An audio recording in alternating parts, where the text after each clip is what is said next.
कर्मयोगी doctor Shivajirao Patil Nilangekar पॅनलचे नगराध्यक्षपदाचे उमेदवार मोहम्मद खां पठाण यांनी निलंगा शहरात डोर टू डोर प्रचार करून आपली वेगळी व प्रभावी प्रचार यंत्रणा उभी केली आहे। शहरातील विविध प्रभागांमध्ये घरोघरी जाऊन त्यांनी मतदारांशी थेट संवाद साधला। नागरिकांच्या समस्या, अपेक्षा आणि सूचनांना त्यांनी गांभीर्याने ऐकून घेतले। स्वच्छ प्रशासन, सर्वसमावेशक विकास आणि नागरिकाभिमुख नगर परिषद ही आपली प्रमुख भूमिका असल्याचे त्यांनी यावेळी स्पष्ट केलं। या निवडणुकीत छत्री हे त्यांचे अधिकृत निवडणूक चिन्ह असून या चिन्हाच्या माध्यमातून त्यांनी मतदारांना एकजुटीचा आणि सुरक्षिततेचा संदेश दिला आहे। डोर प्रचारामुळे नागरिकांमध्ये उत्साहाचे वातावरण निर्माण झाले असून मोहम्मद खां पठाण यांच्या साध्या, लोकाभिमुख आणि कामकाजावर आधारित प्रचार पद्धतीला निलंगा शहरात सकारात्मक प्रतिसाद मिळत आहे। भैया, सध्या निलंगा नगर परिषदेची निवडणूक अंतिम टप्प्यात आलेली आहे। अवघ्या काही तासावर मतदान आलेलं आहे। काय सांगाल आपण, लोकांच्या काय प्रतिक्रिया आहेत आपल्याबद्दल आणि आपला प्रचार लोकांच्या शेवटच्या व्यक्तीपर्यंत गेलेला आहे का? आम्ही निवडणूक टप्प्यात झाले। पहिल्या टप्प्यात निलंगा शहरात संपूर्ण डोर टू डोर फिरलो होतो आम्ही। नंतर पुन्हा 20 दिवसाची वेळ मिळाल्यानंतर पुन्हा लोकांच्या दारी, घरोघरी डोर टू डोर आम्ही फिरलेला आहे, लोकांशी संपर्क झालेला आहे। आणि 30 वर्षे मी नगरसेवक असल्यामुळं आणि विविध खात्याचा सभापती असताना शहरातल्या बऱ्याच कामं केल्यामुळं लोक माझ्या पाठीशी आहेत आणि लोक मला नक्की 100% निवडून देणार आहे। खरं तर आपण काँग्रेसचं खूप वर्षापासून काम करत आलात आणि आज आपल्याला डॉक्टर शिवाजीराव पाटील निलंगेकर यांच्या नावानं पॅनल काढून ही उमेदवारी लढवली लागत आहे।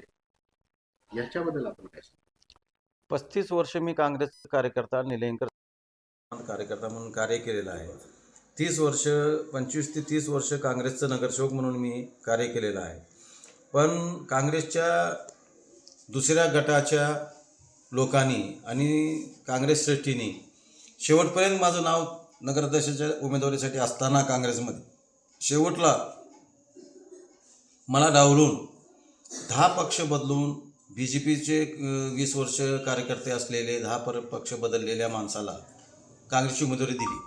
आणि नगरसेवकामध्ये सुद्धा जी कालपर्यंत विरोधीमध्ये होते त्यांना आज काँग्रेस पक्षात घेऊन बऱ्याच ठिकाणी नगरसेवकाची उमेदवारी देण्यात आली। यामुळं आम्हाला कर्मवीर डॉक्टर शिवाजीराव पाटील निलंगेकर विकास पॅनल नावानं पॅनल करून निष्ठावंताची लढाई म्हणून लढावी लागली। खरं तर आपली उमेदवारी भरत असताना अशोकराव पाटील निलंगेकर यांचं आपल्याला समर्थन होतं, परंतु आता प्रचारात ते आपल्यासोबत दिसून येत नाहीत। नाही, आता ते काँग्रेस पक्षाचे उपाध्यक्ष आहेत, त्यांचा वैयक्तिक प्रश्न आहे। विकासाची कुठले मुद्दे घेऊन आपण जनतेपर्यंत जाणार आहात आणि जनतेनं आपल्याला जर संधी दिली तर कुठली विकासाची कामं निलंगा शहरामध्ये आपण करणार आहात? निलंगा शहरामध्ये आमचं जे अलाउन्स ऑटो चालू आहे, जे आमचं प्रचार चालू आहे, त्याच्यामध्ये आम्ही सर्व मुद्दे घातलेले आहेत। आम्ही काय विकास करणार आहोत आणि काय केलेलं आहोत। तर पूर्वी आम्ही भरपूर विकास कामं केलेले आहेत। आमची सत्ता असताना, नगरपालिका असताना रोड, रस्ते, नाल्या आणि ही जी पाण्याची योजना आहे हे 50 किलोमीटरहून निलंगेकर साहेबाच्याच प्रयत्नामुळे झालेले आहे। आणि जवळपास 30 वर्ष झाले, ह्या 25 ते 30 वर्ष झालं ह्या पाणी पुरवठा योजनेला। आणि ती योजना पुढे सुरळीत दररोज लोकांना स्वच्छ पाणी मिळावं, सुरळीत मिळावं हे आम्ही प्रयत्न करू। आणि निलंगा शहराचे रस्ते, नाल्या सगळे सुधारू, मूलभूत सुविधा देऊ, लोकांना स्वच्छता चांगली ठेवू आणि निलंग्याच्या विकासात भर करण्यासाठी स्टेडियम, मुलाला खेळण्यासाठी, विद्यार्थ्याला खेळण्यासाठी, विद्यार्थ्याचे स्टडीचे रूम, त्यांना जसं आता UPSC MPSCची एक्झाम असतात त्यांचे क्लासेसची व्यवस्था नगरपालिकेतर्फे आणि जे काही विकास नगरपालिकेला शहराला सुंदर आणि स्वच्छ शहर आणि विकसित शहर करता येईल ते आम्ही प्रयत्न करू। येत्या 20 तारखेला म्हणजे काही तासावर मतदान आलेलं आहे आणि वेळामुळेसारखा सण सुद्धा आहे। शेतकऱ्यांचा खूप मोठा सण असतो। आपण लोकांना, मतदारांना काय आवाहन करणार आहेत मतदान करण्यासाठी? निलंग्याच्या जनतेला मी आव्हान करतो की 30 वर्ष आम्ही निलंग्याच्या लोकांची सेवा केलेली आहे। मी काम करणारा माणूस आहे म्हणून तर लोक 5-6 वेळेस मला निवडून दिले। आणि आणि निलंगा शहराच्या सर्व नागरिकांना मी असं आवाहन करतो की आपण एक वेळेस नगराध्यक्षाची संधी मला द्या। मी निलंग्याचा सर्वांगीण विकास करून दाखवे. मी काम करणारा व्यक्ती आहे. मला काम करण्याची संधी द्या, असं मी आवाहन करतो. भारतीय जनता पार्टीचे उमेदवार असतील, काँग्रेसचे उमेदवार असतील किंवा शिवसेनेचे उमेदवार असतील, याच्यापेक्षा आपण वेगळं काय निलंग्यासाठी करून दाखवू? नाही, हे उमेदवार निवडणुकीला थांबलेत, पण ती निवडून येणार नाहीत. निवडून मीच येणार आहे आणि आमचं जी संकल्प आहे ते निलंगा शहर विकासासाठी ते आम्ही राबणार आहोत.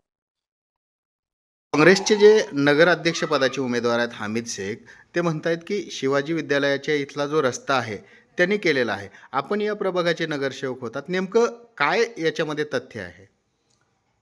ते शिवाजी विद्यालय ते जर हे रोड अगोदरच मी केलेलं होतं, मी नगरसेवक असताना, आणि नंतर ते आमची नगरपालिका असताना आमचं नगराध्यक्ष स्वामी काँग्रेसमध्ये होते त्यावेळेस, त्यांनी नगराध्यक्ष असताना शिवाजी विद्यालयाच्या जवळचा रोड हे मी केलेला आहे आणि तो खोटं प्रचार करत आहे. शिवाजी विद्यालयाचा रोड पूर्ण शिवाजीनगरचा विकास मी केलेला आहे. त्यांनी कधी शिवाजीनगरचं नगरसेवक नव्हतं आणि तो कधी विकास करायचा प्रश्न नाही. एक शेवटचा प्रश्न, मुस्लिम समाजाचे जे आहेत 3 उमेदवार जे आहेत नगर अध्यक्ष पदासाठी बनलेले आहेत, अखिल देशमुख असतील, आपण आहात, हामिद शेख आहेत. एकंदरीत काय समाजाची सध्याची भावना आहे? निवडणूक ही एका समाजावर होत नसते. आता मला हिंदू, मुस्लिम, दलित, मातंग सर्व समाजाचे मला मतदान मिळत आहेत. सर्व समाजाचे लोक मला मतदान करत आहेत आणि मला सर्व समाजाच्या सर्व स्तराच्या लोकांच्या मतदानावर मी निवडून येणार आहे.